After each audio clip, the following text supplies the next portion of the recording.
दोस्तों बचपन में असां रेडियो ते केतिरा ई गीत या बाल गीत ॿुधान साईं ढोलराई जे मुख मां, पर अॼु उन्हनि सां रूबरू वेही करे हिकिड़ो मज़ा आया गीत था ॿुधूं साईं ढोलराई सां। नज़्म जो उनवान आहे महिमान। महिमान जॾहिं कंहिंजे दर ते थो महिमान पहुचे, चङो ख़ासो घर खे थो नुक़सान पहुचे। अच्छा, को क़िस्मत सां कंहिं वटि अकेलो वञे थो, जे सघरो वञे थो त पासा बने थो। आयो मुंहिंजे मामे जे साले जो सालो, चाढ़े आयो घर खे अलीगढ़ जो तालो। वठी पाण सां आयो डेले जो डेलो, चूहड़ चंदू चंद्रा चिमन चेटू चेलो। सतों माउ जे हंज में, अठों पेट में हो, जो अचणो दुनिया में ईंदड़ ॼेठ में हो। अच्छा, अचण सां चयाईं कहिड़ो हाल आहे, मुंहिंजो नालो बिजलाणी खुशहाल आहे। टंडे ठोड़े में हेड मास्टर हुयुसि मां, विरांगे खां पोइ आगरे में रहियुसि मां। अच्छा, ॿुधो हूंदो शायदि अवां मुंहिंजो नालो, मां आहियां साले जे साले जो सालो। साले जे साले जो सालो। सुञाणा न मां पंहिंजा पूरा नानाणा, तॾहिं बि चयुमि हा तव्हांखे सुञाणा। अच्छा, मजबूरी तॾहिं बि चयुमि हा तव्हांखे सुञाणा। चइबो ई आहे। हा भली आया, जी आया, घर आहे तव्हांजो, लंबो ऐं ॾुखेरो सफ़र आहे तव्हांजो।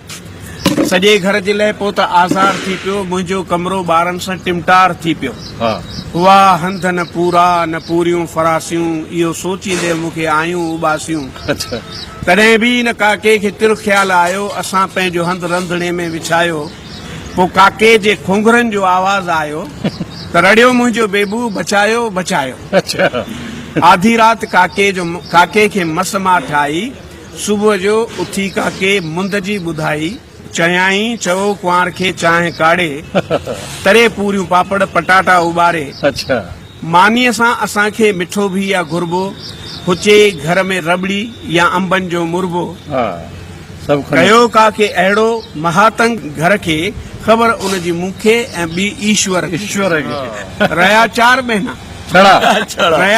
महीना पोइ मोकल वताऊं, वेंदे वेंदे टीवी ऐं रेडियो भगाऊं।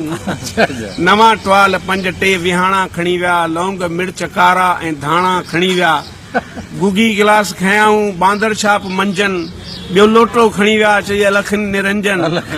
गंजूं बि खणी विया, कच्छा बि खणी विया, बुशेटूं पजामा अच्छा बि खणी विया। सम्झो दरियूं दर भञी विया, करे विया कबाड़ो। असांखे छॾियो पर उचाए विया पाड़ो। छॾियाऊं न बेबूअ जो जॉनसन पाउडर, छॾियाऊं न बबलूअ जो जॉनसन पाउडर। मुंहिंजी ज़ाल जूं 4 कोटियूं 2 ब्रेज़र।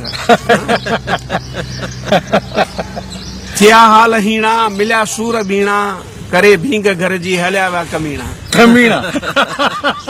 सॼे घर जी अहिड़ी त हालत करे विया, सॼे घर जी अहिड़ी त हालत करे विया, मोहन जे दड़े जहिड़ी सूरत करे विया।